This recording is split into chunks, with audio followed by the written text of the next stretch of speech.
Vamos a hacer una cosa, si me permitís, Andrés. Yo prefiero esperar, no sé si me escuchan todos, pero los que están en los pasillos, si están en los stands todavía, que por favor se acerquen, tomen asiento.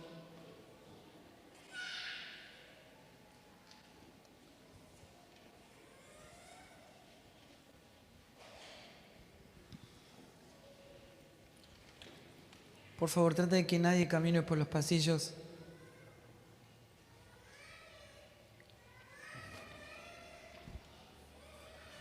Porque no es simplemente un encuentro, es la iglesia y está su espíritu hablando. Amén.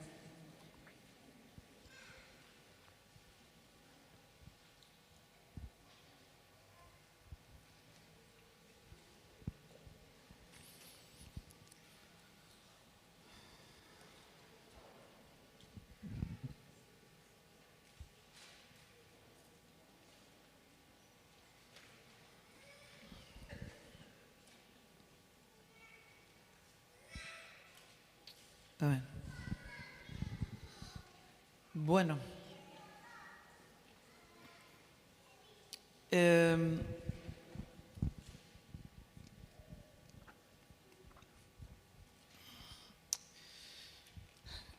Entendimos que fuimos creados con un propósito y es su propia gloria.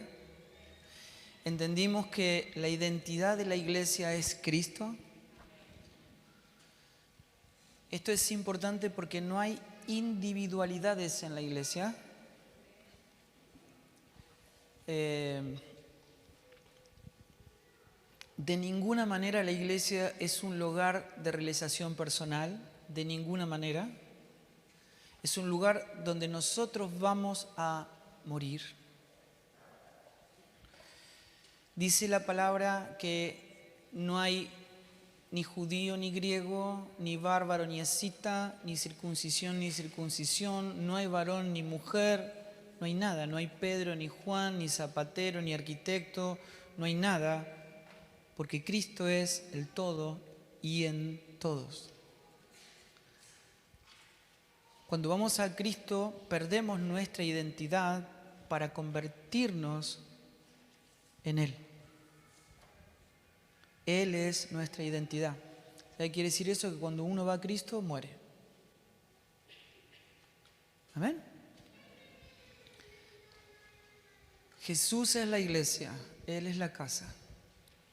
Amén. Y el otro punto fundamental que tenemos que entender es que el Señor le dio a la iglesia una misión. Descripta en la palabra de Dios como la gran comisión. Y lo primero que explica es que la iglesia es transversal y es divergente. Recorre el mundo, id por todo el mundo y es hacia afuera. No es hacia adentro, es hacia afuera. ¿Amén? Por eso la primer palabra que expresa la gran comisión cuando el Señor la manifiesta, explica la divergencia. Dice, id. No dice, inviten, que vengan, espérenlo. Dice, vayan. Id. ¿Amén? Id. No estamos identificados con un lugar, no estamos identificados, o sea, porque Cristo es la iglesia. Él es la casa. Entonces somos personas, los hijos de Dios son personas que tienen la valija siempre preparada para ir donde Dios los llame. Somos extranjeros y peregrinos, porque nuestra ciudadanía está en los cielos. Representamos. Hay una canción, no voy a hablar específicamente de canciones, pero hay una canción que dice que nada puede apagar la voz de un hijo de Dios. lo cual no es cierto. Ya entendemos el concepto y no está mal cantarlo, está bien. Pero la realidad es que en la iglesia nadie dice, solo Dios dice. Nosotros somos embajadores, comunicamos la voluntad de otro. Expresamos la vida y la voluntad de Dios. El que habla, el que dice en la iglesia es Dios.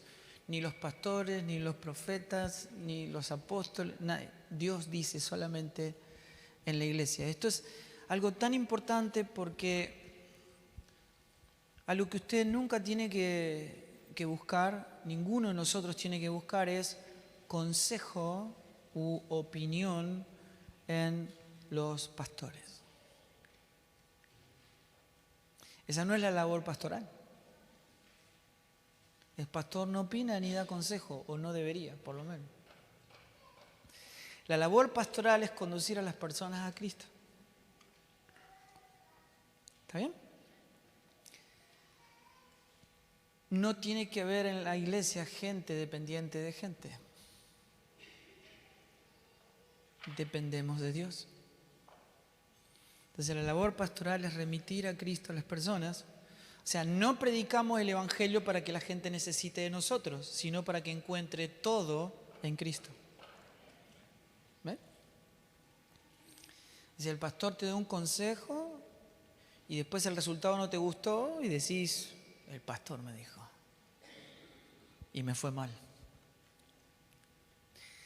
Pero si el pastor te dice, mira, esto es lo que dice el Señor en su palabra, vos mirás la palabra, mirás al Señor y decís, Señor, te obedezco. Y crees que aquel que obedece, porque el Señor los únicos que conoce son los que hacen la voluntad de su Padre. ¿Amén? Eso dice 7:21 de Mateo. Solo conozco los que hacen la voluntad de mi Padre que está en los cielos. Y en tu obediencia entendés que todas las cosas les ayudan a bien a los que le aman, a los que conforme a su propósito son llamados. Si esto entiende, miren, yo le hago esta pregunta.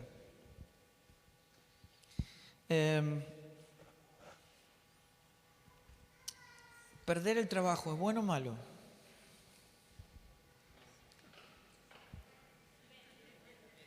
Esa es la respuesta, ¿eh? Depende. ¿Y de qué depende?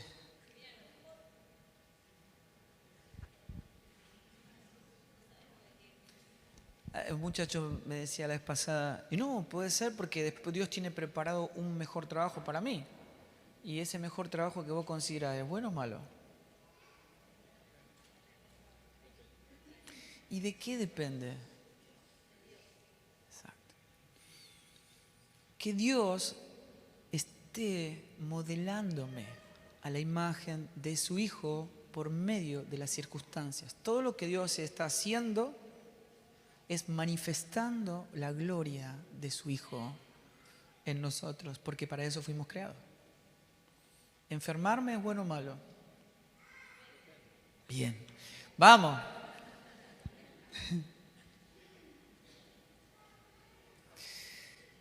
Cuando Pablo le pide al Señor, él dice, 3 veces te pedí por esta dolencia.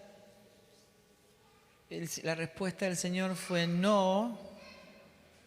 ¿Por qué? Porque tiene un propósito esa enfermedad. ¿Y cuál es ese propósito? Es tu bien, o sea, soy yo tu bien.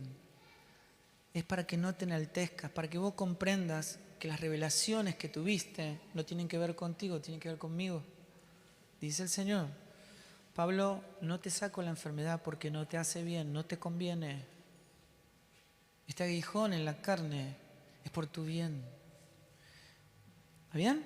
Entonces, todo les ayuda bien a los que aman a Dios, a los que conforme a su propósito son llamados. Lo podemos traducir. ¿Cuál es el propósito eterno de Dios? Su propia. O sea, los que viven para la gloria de Dios porque le aman de todo corazón, a esos todas las cosas les ayudan a bien. ¿Amén? Genial. Digo yo, es capaz que va a llegar el día en que la iglesia pase un hermano adelante a dar testimonio y diga: hermanos, quiero dar gloria a Dios, me enfermé. Y yo sé que Dios lo está haciendo para modelarme a la imagen de su Hijo. Sé que Dios lo va a lograr, que Él es misericordioso, que es amor y va a cumplir su propósito en mí. O solo pasamos a dar testimonio cuando me sané. Como si Dios haría cosas que no son buenas. Amén.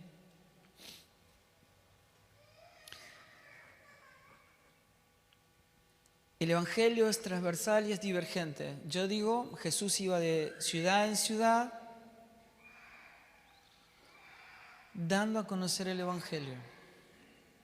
Y pienso, si Jesús hubiese construido la iglesia como la construimos nosotros, hubiese comprado un terreno, ¿qué dicen? Hubiese alquilado un local. Y la iglesia se hubiese agrandado cuando compraban el terreno al lado, ¿o no?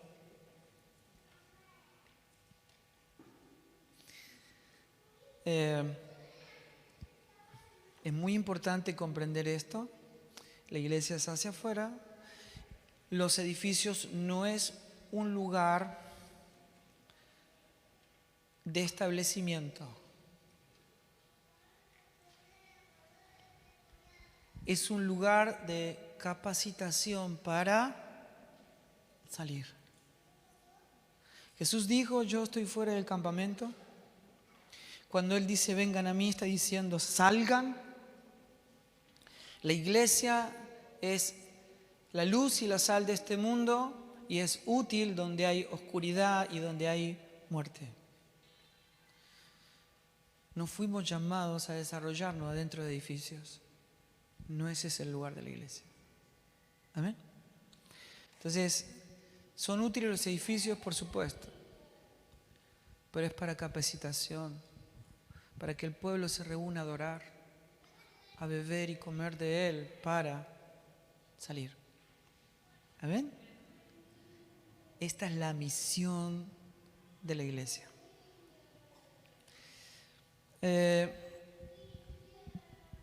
Hay una idea que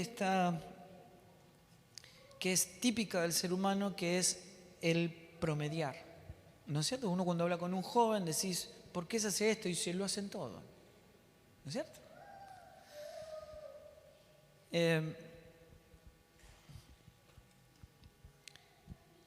Y es que pareciera que si uno está sirviendo o está haciendo algo, alguna actividad dentro de la congregación, está sirviendo a Dios. Y no es eso lo que la palabra de Dios dice.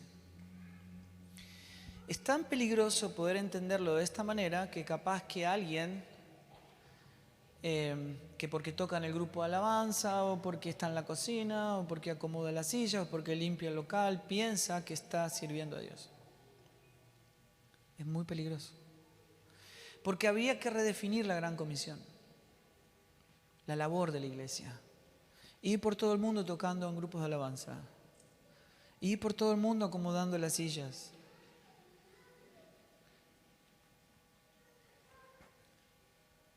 Les voy a dar un ejemplo para que ustedes me puedan entender. Supónganse que ustedes trabajan en un lugar y su jefe les dice: ¿me traerías un cafecito? ¿No? Entonces, ¿qué hace un hijo de Dios? Un hijo de Dios se goza en ser amable, en servir al otro, porque eso identifica a la persona de Cristo. Es amable, es atento. ¿Cuándo? Siempre. ¿Y cuando tu esposa te rayó el auto? También. Siempre. Porque no vivimos bajo el gobierno de las circunstancias, sino bajo el gobierno de aquel que gobierna las circunstancias. ¿Amén? No nos gozamos en lo que nos pasa, sino que nos gozamos en su persona. Por eso entendemos cuando la palabra dice, estad siempre gozosos. Dad gracias en todo. Cuando me enfermo también, siempre. Amén. Así que uno va y le sirve el café a su jefe.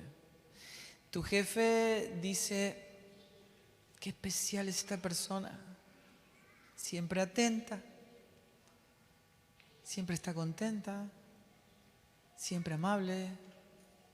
Algo empieza a vislumbrarse que es la vida de Cristo en nosotros. Algo empieza a manifestar la vida. ¿Amén? ¿Qué quiere decir? Que cuando yo toco en el grupo de alabanza, cuando barro, cuando cualquier actividad que haga, Dios se goza porque eso interpreta la vida de su Hijo. Todo lo que hagamos acá está bien. Dios se goza. Todo lo que interpreta el carácter, la vida de su Hijo, a Dios le glorifica. ¿Amén? Pero después que serviste el café, ¿qué te dice su jefe? Ahora anda a trabajar. ¿Por qué? Bueno, porque ese no es tu trabajo. Acá servimos el café, pero nuestro verdadero trabajo es allá, afuera. La misión es ir y predicar el Evangelio a toda criatura, siendo discípulos, enseñándole todas las cosas que el Señor nos ha mandado. No hay que mandar a la iglesia a evangelizar, la iglesia es el Evangelio. Tiene que ser manifestado. ¿Cuándo? Todo el tiempo, a tiempo y fuera de tiempo, en todo lugar y en toda circunstancia. ¿Amén? Ese es el Evangelio.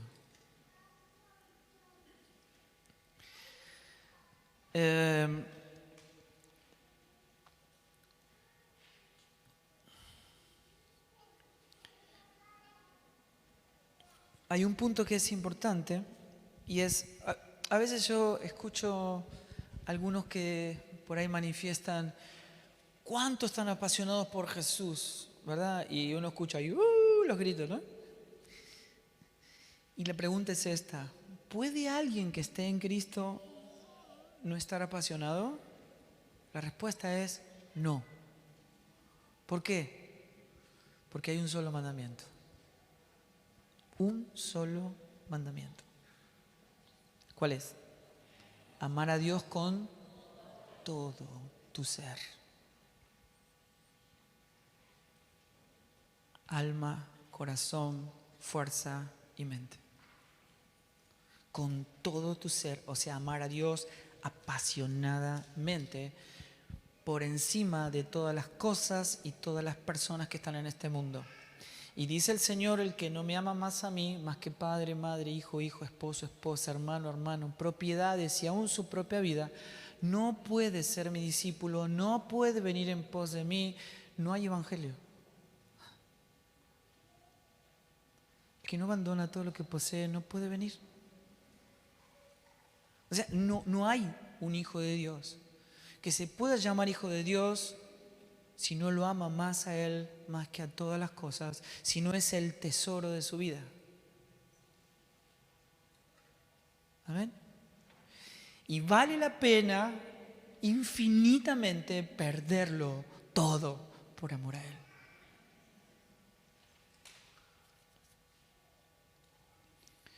¿Qué hace la pasión? Bueno, la pasión hace que uno actúe de una manera que no actuaría en una circunstancia normal. Por ejemplo, ustedes van a ver, ahora salió una noticia de un artista que, no sé, hacía un chiste o criticaba, no sé, acerca de unos adolescentes que fueron en carpa, no sé si 3 días antes del recital.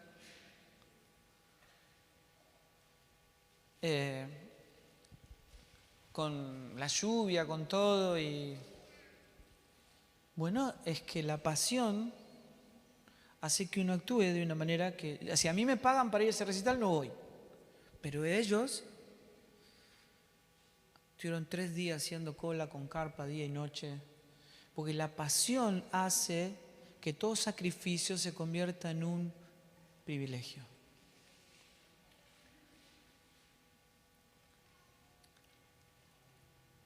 Cuando Cristo es nuestra pasión, hace que poner la otra mejilla, vender todo y dárselo a los pobres, irte de tu tierra y tu parentela, amar a tus enemigos, bendecir a los que te maldicen, todo salga del terreno del sacrificio y se convierta en un privilegio.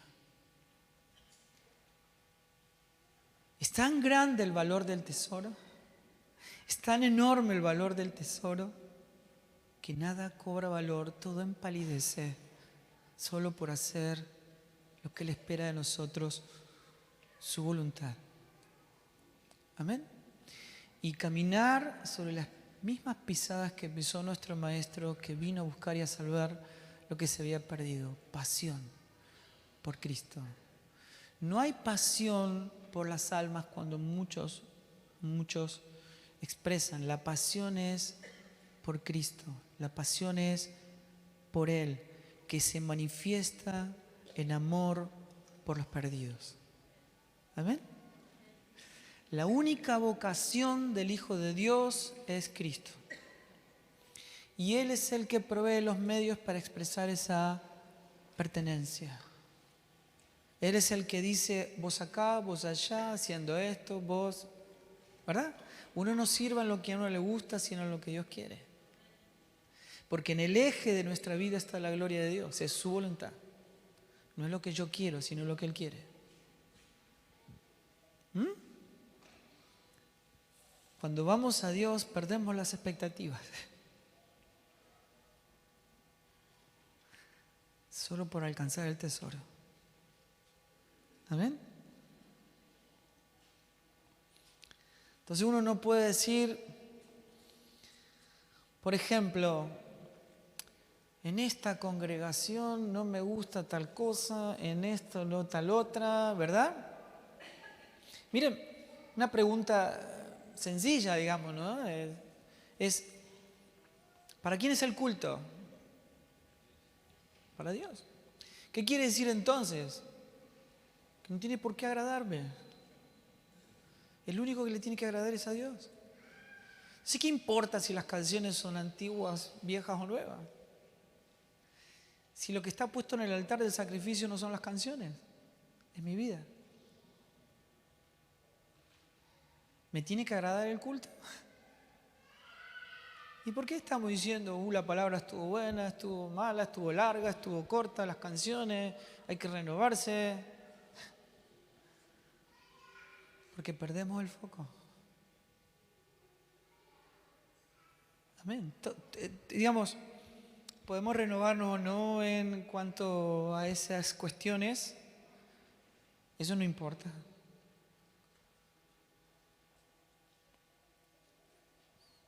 Porque si lo que no está puesto en el altar de sacrificio no es mi vida, entonces no hay nada que adore a Dios.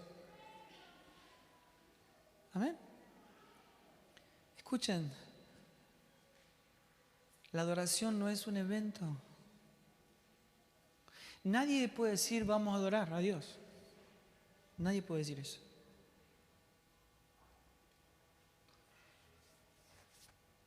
¿Por qué?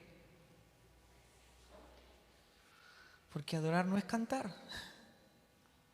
Adorar es obediencia. ¿Me escuchan?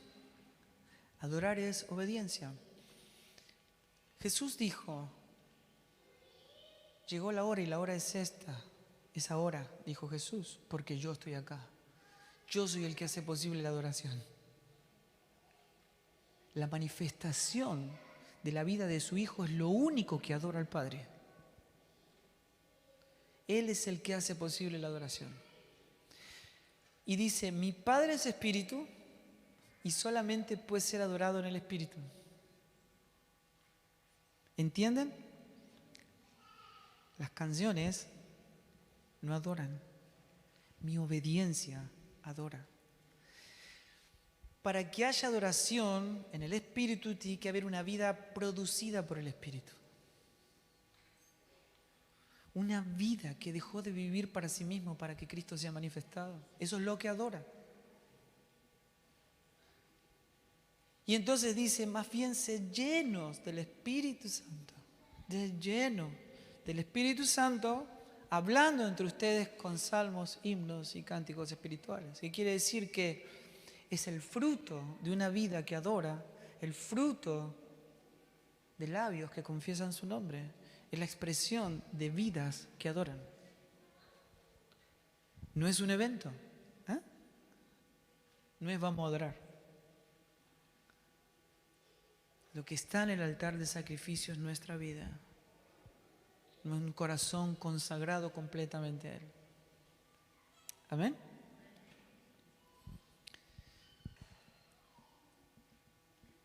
Pasión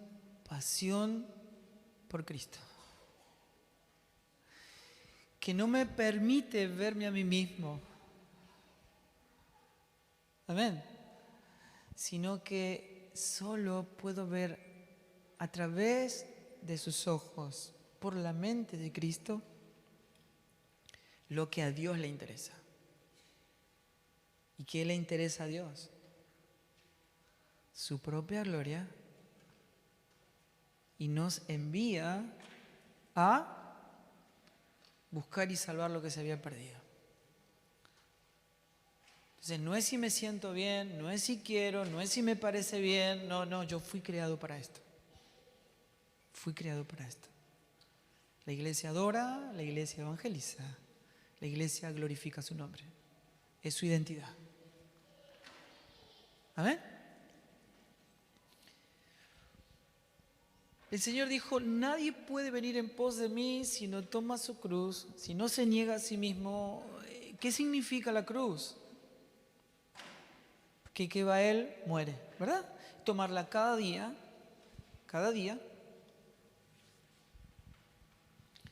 y asumir permanentemente el riesgo de perderlo todo por amor a Cristo, gozosamente. ¿Amén? Gozosamente. Todo es por el gozo. Si recuerdan, dice el apóstol que Jesús, por el gozo puesto delante de Él, menospreció lo propio. Ahora, escuchen, fue a la cruz y ¿qué tenía delante? El gozo. El gozo era lo que lo motivaba, el gozo de vernos salvados en Cristo, lo que lo motivaba a venir. Nosotros, el gozo de Cristo, la manifestación de su vida, el gozo, es lo que nos motiva todos los días a morir, a tomar la cruz por amor de su nombre. Amén. Y asumir el riesgo de perderlo todo por amor a Él. Hay algunos ejemplos muy rápidos, se lo voy a decir. Tenemos el caso de Joab y Abisai, si recuerdan, en 2 Samuel, capítulo 10, donde Dios los envía a pelear por las ciudades de Dios, y él dice, se dicen los hermanos, esfuérzate y esforcémonos por nuestro pueblo y por las ciudades de nuestro Dios, y haga Jehová lo que bien le parezca. Y que el Señor haga lo que bien le parezca. No tenían una revelación especial acerca de cómo esto iba a resultar. No sabían si iban a morir o Dios los iba a librar de la muerte. Lo único que importaba era hacer lo que Dios quería y Dios haga lo que bien le parezca. No había una garantía sobre el resultado. ¿Se acuerdan de Esther? Cuando sale el edicto del rey y Mardoqueo le dice, van a matar a todos los judíos, por favor hace algo, acércate al rey. Y nadie podía ir al rey si no era convocado. Y si uno iba sin ser convocado, podía morir salvo que el rey levante su cetro de oro, ¿verdad? Y antes de ir, sin saber si ella va a morir, le dijo a Mardoqueo: anda y reuní a todos los judíos que se hallan en Susa y ayunen por mí, no coman ni beban en 3 días, noche y día. Yo también con mis doncellas ayunaré igual, y entonces entraré a ver al rey, aunque no sea conforme a la ley, y si tengo que perecer, entonces que perezca. ¿Eh? ¿Recuerdan cuando el Señor se encuentra con Pablo? Pablo se encuentra con el Señor en el camino de Damasco. Caía al piso una luz más potente que la luz del sol en esa zona del mundo. Y lo primero que dice Pablo es: ¿quién eres? La respuesta fue: yo soy Jesús, a quien tú persigues. Primero, no se presentó como el Señor. Segundo, él perseguía a la iglesia y Jesús le dijo: yo soy Jesús, a quien tú persigues. ¿Saben qué quiere decir eso? Entendemos todo que Cristo es la iglesia, ¿verdad? Pero nadie puede abrazar la cabeza sin el cuerpo. ¿Eh? Por eso nadie puede decir: yo amo a Dios, pero no perdono a mi hermano, o no amo a mi hermano. Es imposible. El que no ama a su hermano no conoce a Dios. Amén. Y él le dice: yo soy Jesús, pero no se presenta como el Señor. Sin embargo, la respuesta de Pablo fue: Señor, Señor. Se le reveló la palabra Señor, porque esa no se entiende leyendo el diccionario, se entiende por revelación del Espíritu.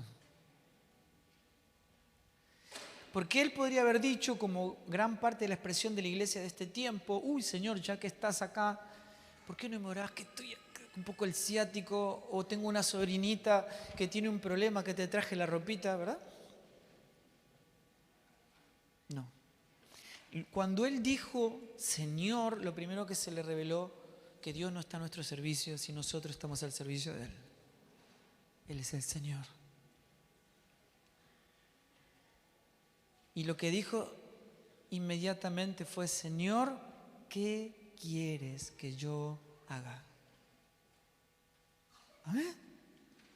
Cuando uno va a Dios, es lo primero que entiende. Dios no está para que yo me sirva de Él, que yo estoy a su servicio. ¿Amén? Así que el Señor le dijo: bueno, lo primero que tenés que aprender es que tenés que ser discípulo. Así que anda a tal lugar, y yo te voy a decir, te voy a mandar a alguien. Ahí manda a Ananías.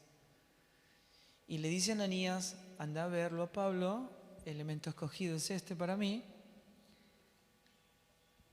Y en vez de decir: yo lo voy a enviar a las naciones y voy a hacer de él, etcétera, etcétera, etcétera, como tantas veces escucho y me han dicho a mí: Dios te va a levantar, Dios va a hacer. En el nuevo pacto en Cristo, Dios no levanta a nadie. A nadie. Lo único que Dios levanta es a su propio Hijo. Nosotros estamos todos muertos, estamos en Él. Amén.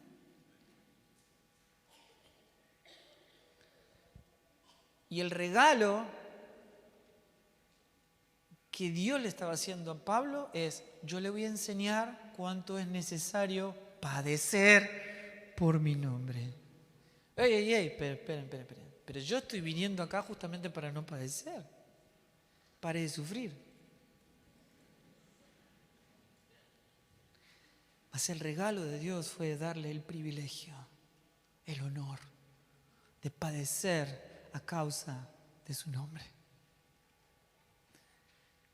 ¿Están ahí? Y entonces los hermanos le dicen a Pablo: Pablo, el Señor me dice todo el tiempo que si entras a esta ciudad te van a apresar, y viene el profeta Gabo y dice, sí, el que le estoy poniendo este cinto lo van a apresar, y si te apresan, ¿qué va a venir? Bueno, el exilio, la cárcel, la muerte, no lo sabemos. Y cuando Pablo los ve hablando de esto, viene y le dice, ¿saben qué? Me entristecen. Me entristecen. Este es mi privilegio. A eso me llamó Dios. Es un honor para mí no solo padecer, sino aún morir por causa de su nombre. No me roben mi privilegio. Porque cuando Dios te avisa, no es para que te rajes, es para que te prepares. Amén. Vos podés estar en la peor congregación del mundo, ¿verdad? Pero Dios te puso con un propósito.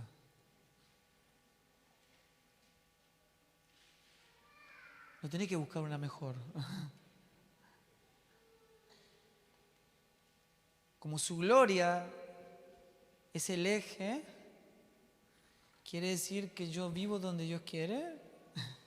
Escuchen, si uno le pregunta a un adolescente, ¿qué estás estudiando? Tal cosa. ¿Por qué? Porque me gusta. ¿Y de qué vas a trabajar? De tal cosa. ¿Por qué? Porque me gusta. ¿Saben qué es el pecado? Lo voy a decir de manera sencilla. Hacer lo que me gusta. Y no lo que le gusta a Dios.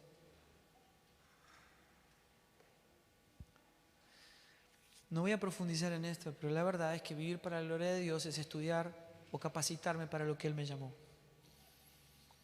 Congregarme donde me gusta, sino donde Dios me pone. Vivir donde Dios me pone. Porque no importa lo que yo quiero, sino lo que Dios quiere, porque para eso fui creado. Amén.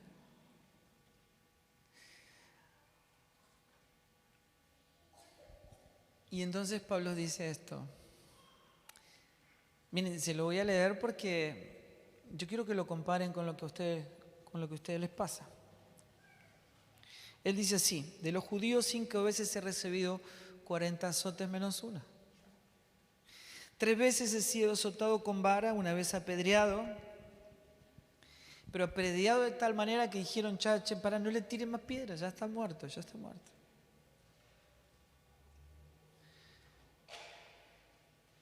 Después de un tiempo él se levantó, todo roto, se sacudió el polvo y entró de nuevo a predicar.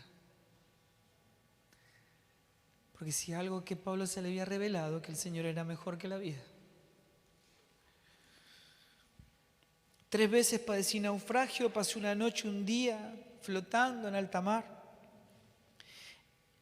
En caminos muchas veces, en peligros de ríos, peligros de ladrones, peligros de mi nación, peligros de los gentiles, peligros en la ciudad, peligros en el desierto, peligros en el mar, peligro entre falsos hermanos, en trabajo y fatiga, en muchos desvelos, en hambre y sed. Escuchen, en muchos ayunos. ¿Sabes lo que está diciendo? Lo que el original dice, a menudo, sin comida. Pablo está diciendo, tenía hambre y no tenía comida. Tenía frío y no tenía con qué abrigarme.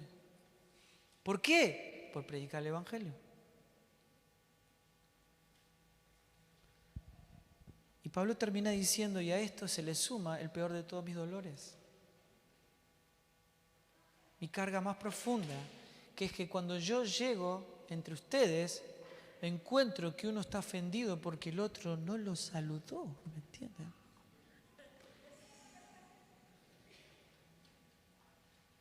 Es decir, yo vengo de pelear la Tercera Guerra Mundial y ustedes están peleando por un sanguchito. Y Pablo decía, este es mi gran dolor. Es que nunca se les revela el misterio, el valor del tesoro.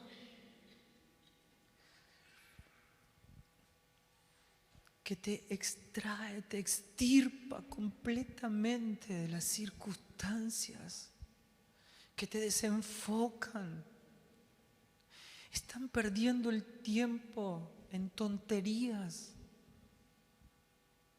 No lo ven, no lo ven.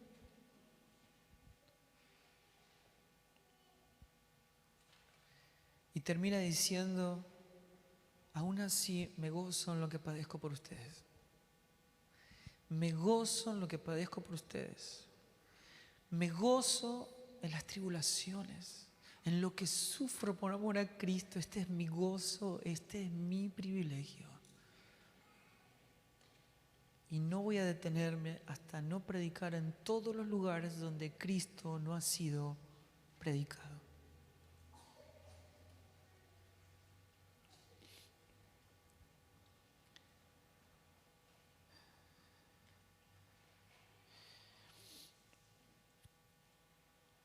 En Hechos 20:24 dice, de ninguna cosa hago caso, ni estimo preciosa mi vida para mí mismo. Soy precioso para Dios, pero mi vida no tiene ningún valor para mí. Con tal que acabe mi carrera con gozo. ¿Escuchan? Gozo. Y el ministerio que recibí del Señor Jesús para dar testimonio del Evangelio de la gracia de Dios. De la gracia de Dios. Les voy a dar muy rápidamente la lista de cómo murieron los apóstoles. Bueno, Pablo fue torturado y fue decapitado por el emperador Nerón. Mateo murió por las heridas del martirio en Etiopía. Juan fue freído en aceite y fue desterrado, aunque fue el último en morir. Pedro, según los historiadores, murió crucificado en Roma, cabeza abajo.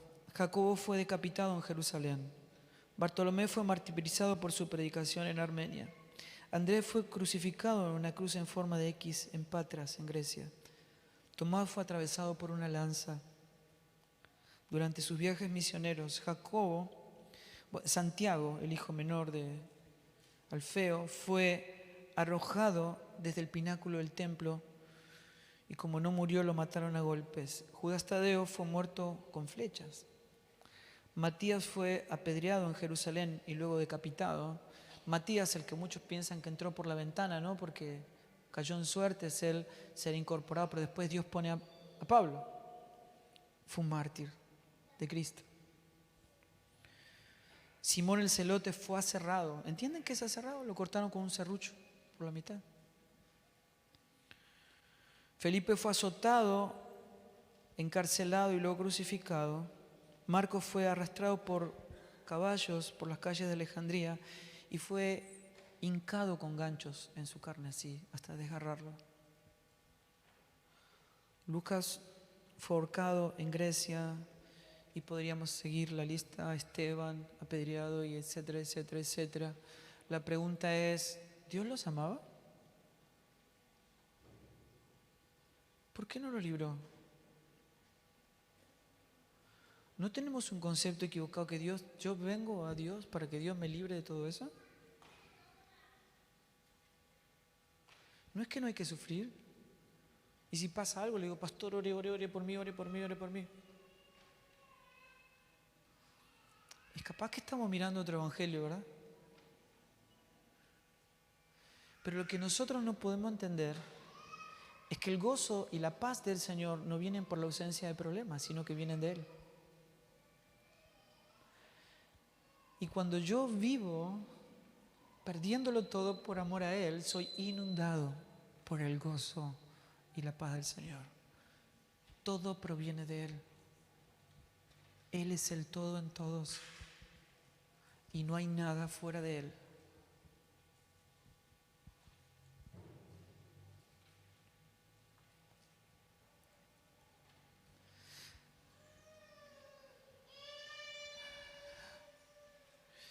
Yo me pregunto y digo, es capaz que si uno lee esto y no lo puede ver a través de la mente de Cristo, para poder entender qué nos está revelando el Espíritu del Señor en esto, puede ver esto como una historia de tragedias. Pero esto no son historias de tragedias, esto son historias de recompensa. La pregunta sería, ¿dónde están todos ellos ahora? ¿Dónde están? En su presencia. ¿Y dónde van a estar dentro de 20.000 millones de años? Disfrutando de su recompensa. Porque todo aquel que quiera ganar su vida la va a perder. Pero el que pierda su vida por amor a Cristo la va a hallar. Las multitudes se presentaban delante del Señor y todos los que iban al Señor eran sanos.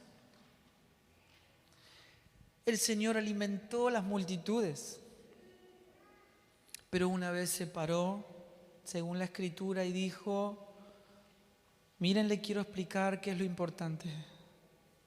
Todos los que comieron mañana van a volver a tener hambre, los que sané se van a volver a enfermar de cualquier otra cosa, y los que resucité, ¿qué creen? Se van a volver a morir. Pero mi carne es verdadera comida, mi sangre es verdadera bebida. El que come y bebe de mí tiene vida eterna. Tiene comunión conmigo. Es perdiendo la vida como se gana, hermano. No hay otro camino. No hay otro camino. Yo sé que este mensaje, después que Jesús dice que tenía una multitud, se calcula que había, 25.000 personas aproximadamente, y el Señor, después que dice estas palabras, toda esa multitud se dio vuelta y se fue.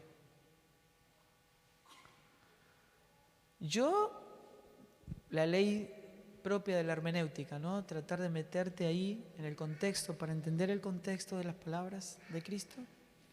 Me metí entre la gente y escuchaba cosas como: este tipo está loco, se cree que por un poco de pan y de pescado yo voy a dejar mi familia o para seguirlo a él, o mi trabajo, o mis sueños, o mi proyecto de vida, está loco.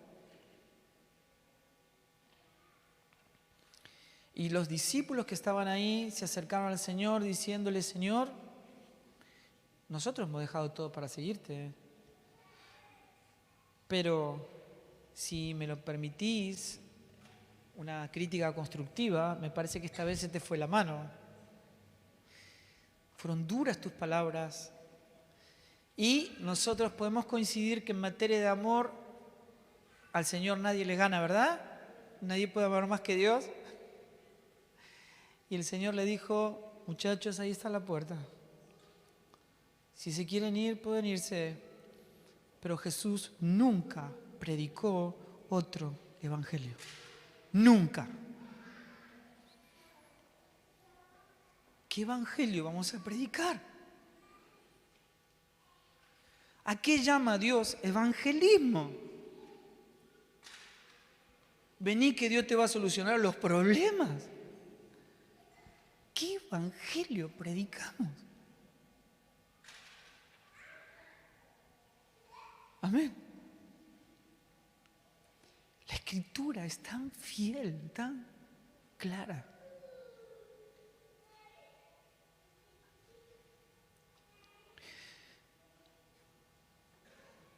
Miren, yo quiero terminar. La palabra de Dios dice que todos somos constructores, y Él da una imagen en una parábola hablando de que hay constructores imprudentes y constructores prudentes. El imprudente construye sobre la arena y el prudente construye sobre la roca, que es Cristo.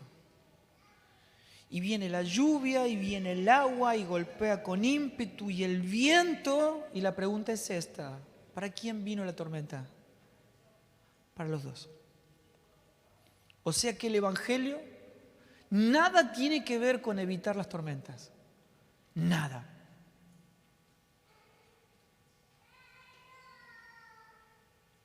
A los hijos de Dios también nos enfermamos. Los hijos de Dios también pasamos por situaciones difíciles, falta de trabajo, de dinero, igual que Pablo. A los hijos de Dios también se nos mueren nuestros hijos. Yo perdí un hijo.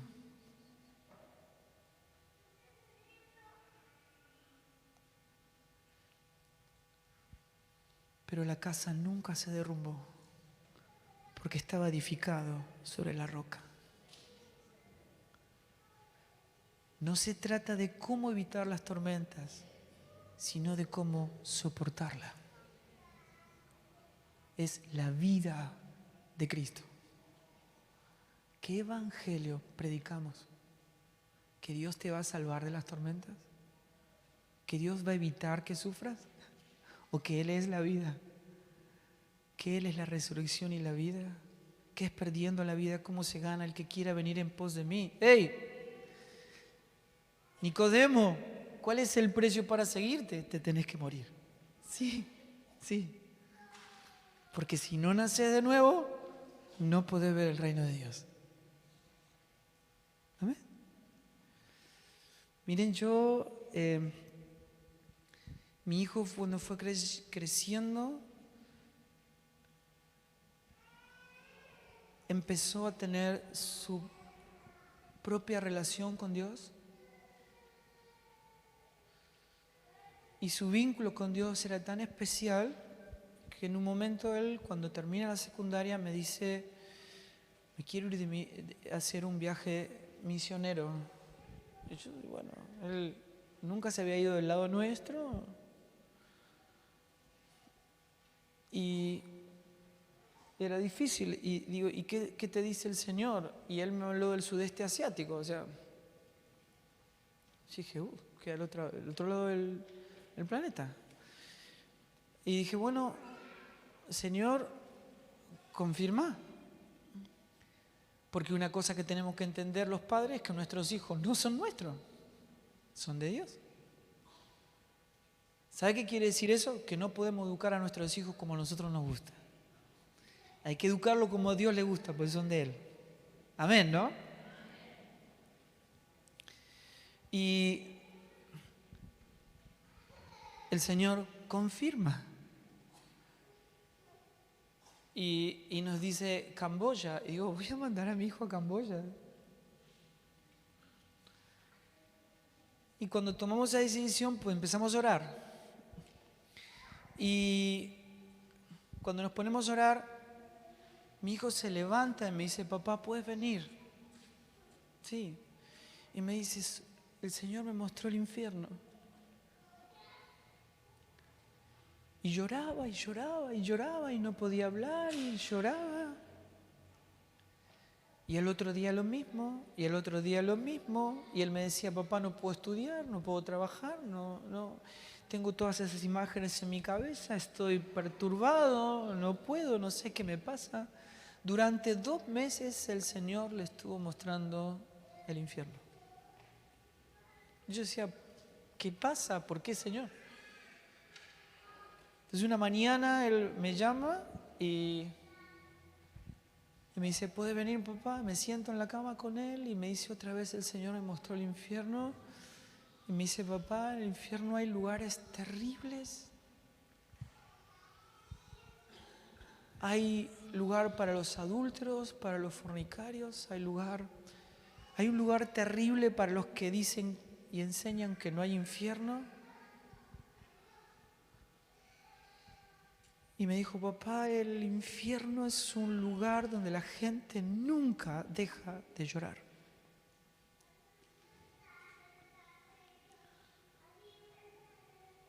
Y me mira a los ojos, me dice, papá, me dice, tenemos que ir en busca de los perdidos. Y yo dije, Señor, entendí.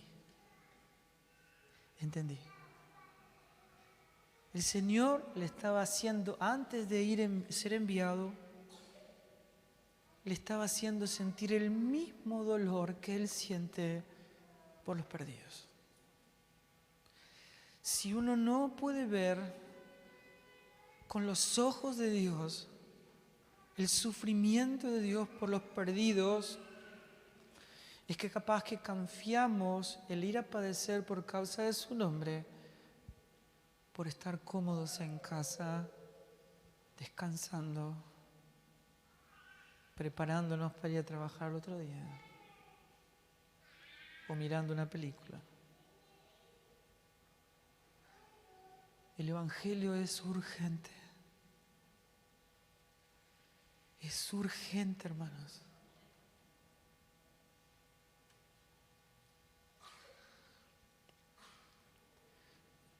Yo cuento una historia que me hizo mucho bien. La leí en un libro de dos adolescentes de 19 años y 20. En mi época eran jóvenes, pero ahora la adolescencia se estiró como hasta los 45 años, ¿verdad? Y ellas se ponen a orar, se les revela el Evangelio, y dicen: Señor, haz con nosotros lo que tú quieras. Y Dios le habla de Albania. Así que ellas dicen: ¿qué es Albania? Empiezan a buscar información y encuentran que era un país ateo. Su constitución manifestaba su ateísmo. No hay señales de Dios en Albania, no hay cruces en los cementerios, no hay nada que identifique con Dios, y hay campos de ejecución para los que predican el Evangelio. Ellas eran muy jóvenes y dijeron: pero Señor, si no podemos predicar, nos van a matar, ¿qué vamos a hacer? Entonces vamos a seguir orando. Siguen orando, el Señor les dice: Albania, Albania. Durante 2 meses orando, y el Señor les decía: Albania. Así que ellas dijeron: bueno, Señor, nosotros ya entendimos, nuestra vida ya no es nuestra, es tuya, nos compraste a precio de sangre, y si tenemos que perecer, que perezcamos. Pero vos sos nuestro tesoro. Si hay que ir ahí, entonces vamos. Juntaron folletos, empezaron a pegárselo por el cuerpo y fueron al aeropuerto, pasaron por migración, pasaron, entraron a Albania.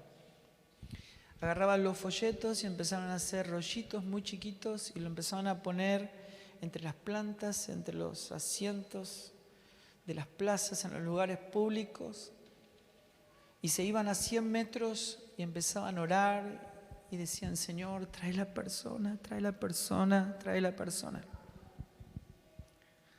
La gente venía, los descubría, los abría, los guardaba y se iban. A los 2 meses los descubre el servicio de inteligencia y las llevan presas para torturarlas. Y lo que más me impactaba a mí es que ella decía: cuanto más nos torturaban, más gloria, más gloria. Más gloria del Señor. Y decían, era como si hubiera una burbuja que nos separaba de ellos, donde sus gritos y sus insultos no podían llegar hasta nosotras. Y llegó un momento que el jefe que estaba a cargo le dijo: bueno, se terminó.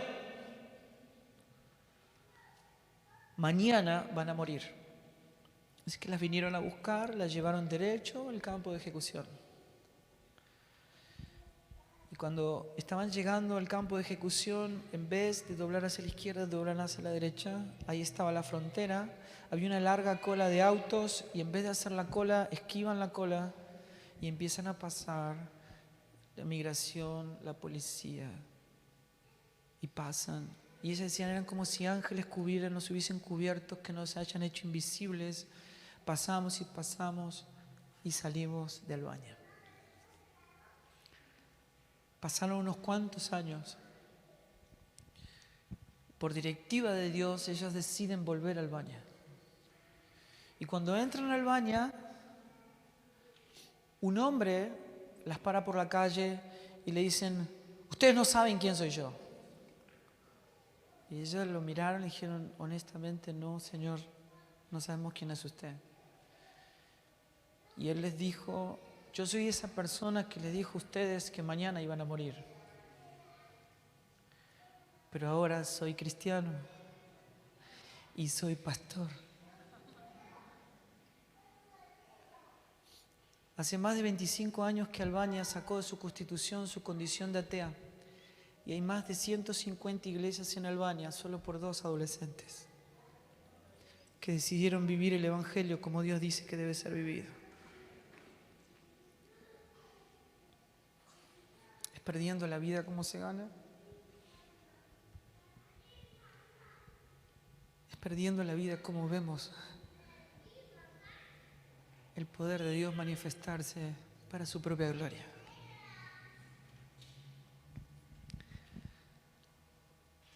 Yo les voy a pedir, estamos en un ámbito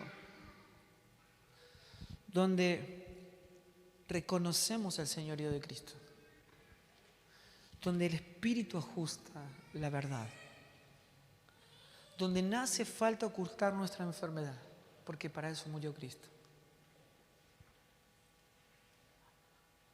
Así que yo quiero decirles de parte del Espíritu que todo aquel que hoy el Espíritu le habló y puede decir, Señor, mi vida ya no es mía, es tuya. Haz con ello lo que quieras. Renuncio a mi proyecto de vida, pero envíame a mí. Envíame a mí.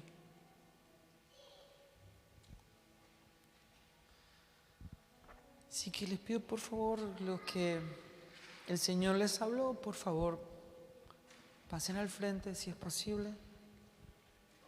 Vamos a orar. Vamos a presentarnos. Nadie puede ver tu corazón, pero el Señor sí lo ve.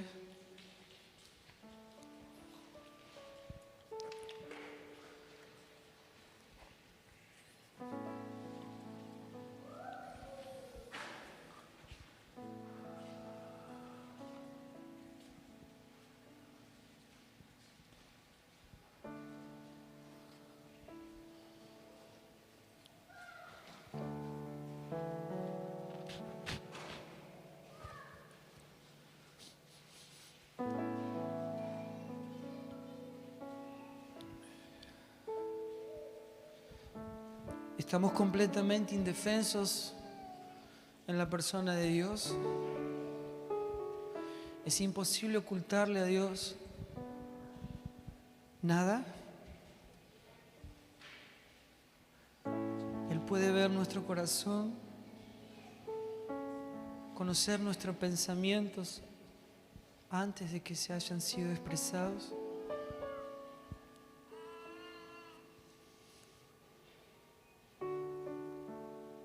Así que sé honesto completamente con Dios. De poder entender que hoy no hay otro evangelio.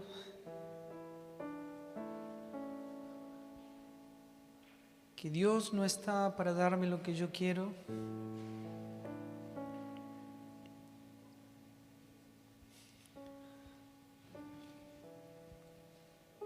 Sino que precisamente de eso es de lo que Dios vino a librarme. Para que todo lo que ocurra en mi vida sea Cristo, el tesoro por el cual vale la pena perderlo todo.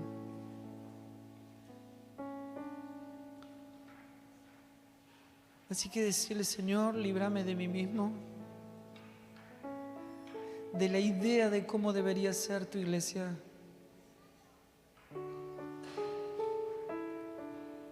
Líbrame de mis conceptos, de la búsqueda equivocada de la felicidad. Y revelame a tu Hijo. Por tu Espíritu, Señor, revelame a Cristo. Tu palabra. Decirle, Señor, elijo perderlo todo para comprar el tesoro. Canjeo mi proyecto de vida, todos mis sueños, todo lo que anhelo, solo por quedarme contigo.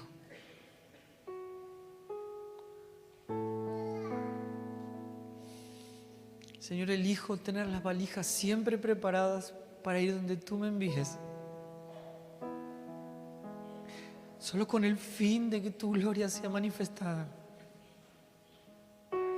que tu Hijo sea manifestado en poder, en gloria, en gracia, en poder, en amor, en misericordia,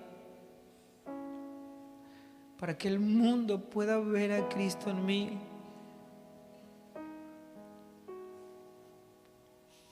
Toma mi vida y haz lo que tú quieras. Cueste lo que cueste, llévame donde tú quieras. Estoy dispuesto, pero que no pase de mí. Que no pase de mí, Señor, hacelo conmigo. Esta es mi vida, tomala, es tuya. Hacelo conmigo, glorifícate. Envíame, Señor, a los perdidos. Quiero vivir para tu gloria.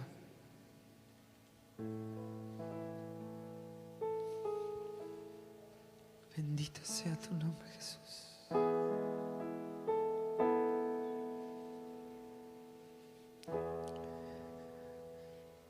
Por obediencia a tu nombre,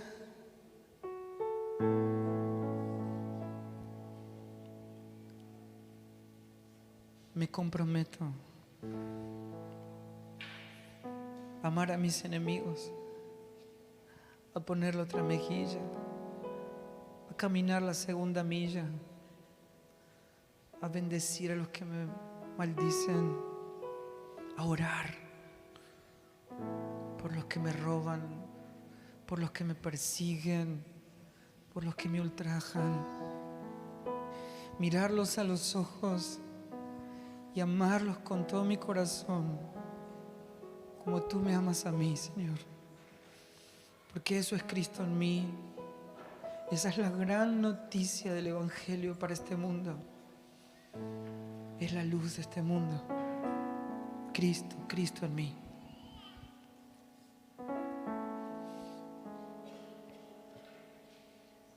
Bendito sea tu nombre, Jesús. Señor, estoy con mi familia, con tu pueblo en este lugar. Estamos haciendo un pacto, Dios. Estamos diciendo, estamos dispuestos. Queremos que se nos revele la dimensión del valor del tesoro supremo que es Cristo en nosotros. Y nos estamos comprometiendo hasta que nos vengas a buscar, Señor, a perder nuestra vida para que Cristo sea dado a conocer. Y poder decir como Pablo: llevo la muerte de Cristo a todos lados para que también la vida de Cristo sea manifestada en mí. Y si vivo, vivo para Él. Y si muero, muero para Él. Sea que vivamos o que muramos, Señor, somos tuyos. Somos tuyos. Tuyos.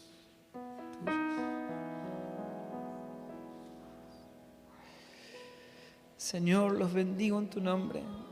Bendigo a cada hijo que hoy decide perderlo todo e ir caminar en pos de ti cada día, Señor, cada día. Y me comprometo a caminar junto a ellos, manifestando este evangelio. Y sé que vamos a ser juzgados por nuestras palabras hasta que tú nos vengas a buscar, Señor.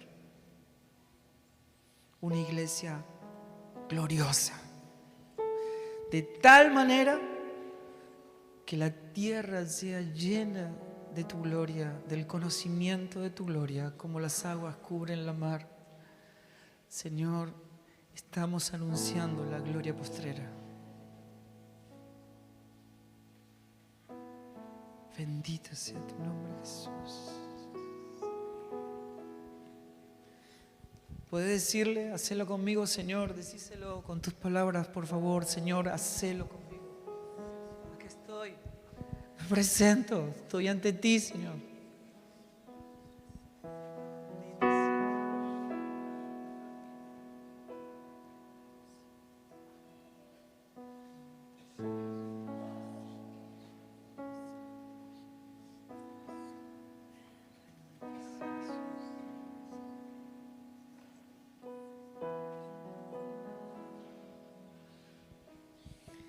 Gracias, Señor, por esta mañana tan preciosa y poder disfrutar a Cristo en esto, ¿eh? Y poder disfrutar a Cristo en todo. La revelación por tu Espíritu de su persona, tu palabra. Estamos conmovidos, Señor, contigo. No quites tu mano de nosotros hasta lograrlo. En el nombre de Cristo Jesús, Dios mío. Amén y amén. Lo hicimos, lo vamos a hacer. Vamos a caminar en este evangelio hasta que el Señor nos venga a buscar. Amén. Yo me comprometo a hacerlo con todos ustedes. Amén. Muchas gracias.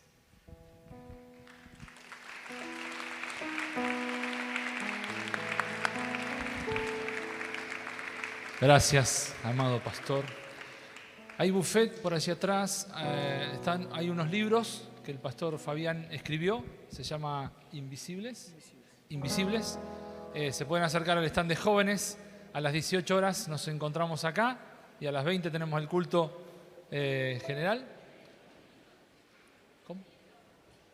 Sí. Señor les bendiga ricamente.